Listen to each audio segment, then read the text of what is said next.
प्रश्न 14। क्रोध सब मनोविकारों में फुर्तीला है। रामचंद्र शुक्ल जी के इस कथन के परिप्रेक्ष्य समीक्षा कीजिए। उत्तर, क्रोध सब मनोविकारों में फुर्तीला है। इस कथन में रामचंद्र शुक्ल जी कहते हैं कि क्रोध अवसर पड़ने पर युक्त मनोविकार का भी साथ देकर उसकी पुष्टि का साधक बनता है। कभी यह एक दया के साथ जाता है तो कभी घृणा के साथ। एक अत्याचारी दुष्ट किसी अबला को सता रहा है।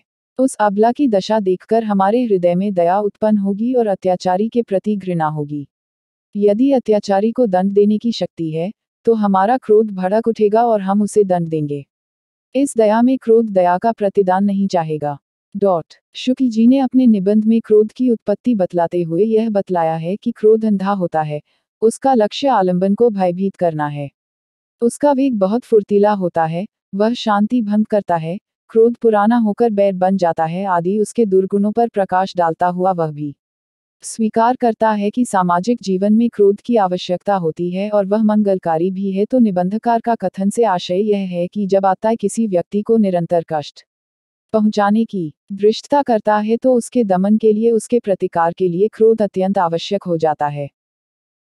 भाई ने बोला करने का तो करने का। वैसे तो किसी दुष्ट अथवा आत्मा के सुधार के लिए उनके हृदय परिवर्तन को ही महत्व दिया गया है, किंतु हृदय परिवर्तन द्वारा किसी का सुधार करने में समय अधिक लगता है और छोटे छोटे कामों के लिए इतना समय दिया जाना संभव नहीं होता। इसलिए एकमात्र ऐसे व्यक्तियों को सन्मार्ग पर लाने का उपाय क्रोध ही होता है। यदि ऐसे व्यक्तियों का क्रोधपूर्वक प्रतिकार न किया जाए तो वे अपनी दृष्टता से बाज नहीं आते।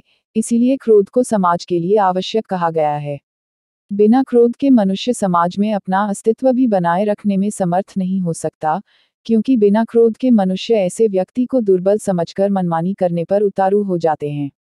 अतः अपनी स्वयं की रक्षा और अपने अधिकारों की रक्षा के लिए क्रोध एक दुर्गुण होते हुए भी आवश्यक गुण है।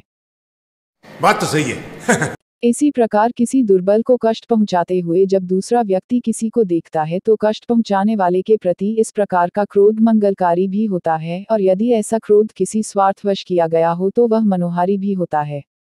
क्रोध वर्तमान समाज में तो बहुत ही आवश्यक हो जाता है, क्योंकि आज मानव दूसरों के सुख दायक का ध्यान न रखकर केवल अपने स्वार्थ और हित को ही अधिक महत्व देने लगा है। इसीलिए यदि क्रोधपूर्वक अपने अस्तित्व और अधिकारों की रक्षा न कीजिए तो निस्संदेह क्रोधहीन व्यक्ति अपने को नष्ट होने देने के लिए, जबकि क्रोध से शांति भंग होती है, व्यवस्था बनाए रखने के लिए, अनुशासन बनाए रखने के लिए, अहंकारों का दर्प चूर्ण करने के लिए, ऐसे ही अनेक अवसरों पर क्रोध आवश्यक ही नहीं, अनिवार्य भी बन जाता है। किंतु ऐसा क्रोध किसी चोट पहुंचाने अथवा चोट पहुंचाने के उद्देश्य से न किया गया हो। उसका उद्देश्य आत्मरक्षा, अपने अधिकारों की रक्षा, शांति बनाए रखने अथवा किसी दुर्बल की रक्षा करना ही हो, ऐसा सात्विक क्रोध समाज के लिए उपयोगी और मंगलकारी कहला सकता है। अन्यथा क्रोध एक दुर्गुण है और शांति भंग करने वाला है, इसीलिए इसके विरोध की आवश्यकता पर बल दिया गया है। तू समझा? हाँ। प्रश्न 15। बसंत निबंध के प्रतिपाद्य को समझाइए। बसंत आ गया निबंध का मूल भाव, अथवा बसंत आ गया है निबंध का सारांश लिखिए। उत्तर, बसंत डॉक्टर हजारी प्रसाद द्विवेदी रचित एक महत्वपूर्ण निबंध है। इसमें डॉक्टर द्विवेदी ने बसंत के आगमन पर प्रकृति की विविधता का चित्र बड़े ही रोचक शैली में किया है। प्रस्तुत निबंध लेखक के शांति निकेतन में बिताए क्षणों के चिंतन को प्रतिबिंबित करता है। बसंत ऋतु के आगमन पर लेखक की दृष्टि प्रकृति पर पड़ती है। लेखक अपने आसपास प्रकृति के विविध चित्रों पर अपना चिंतन प्रस्तुत करते हैं।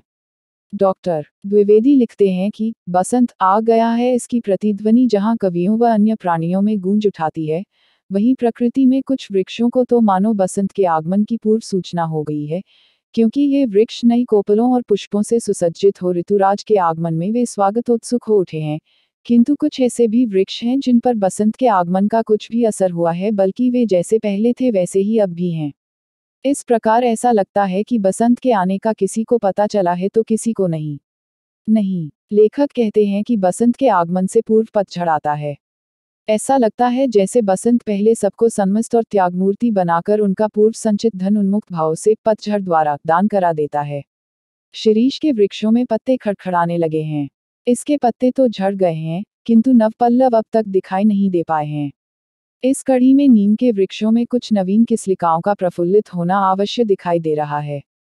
यहाँ गुरुदेव रवींद्र के हाथों लगाई हुई 2 कृष्ण चूड़ाएं हैं, जो नादान होने के कारण हरी भरी रहकर भी फाल्गुन आषाढ़ मास की दशा को प्राप्त हैं। 1.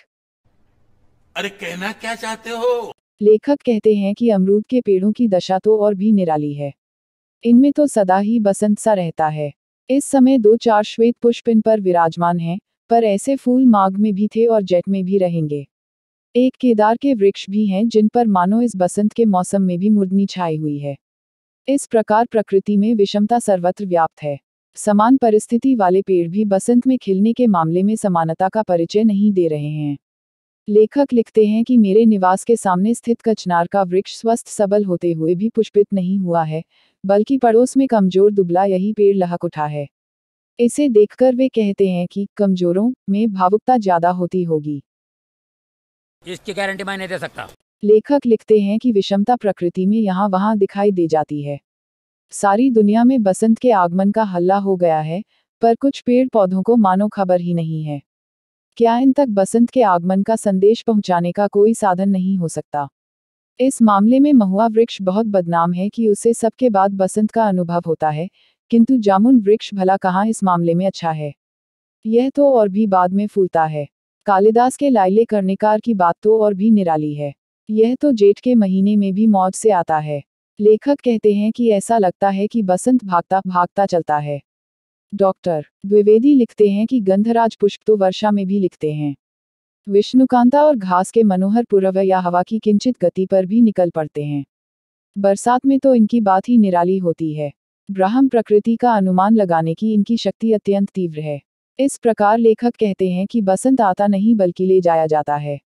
बसंत में कुछ वृक्ष बहुत ज्यादा फल फूल रहे हैं तो कई ऐसे हैं नहीं पता ही नहीं कि बसंत आ गया है।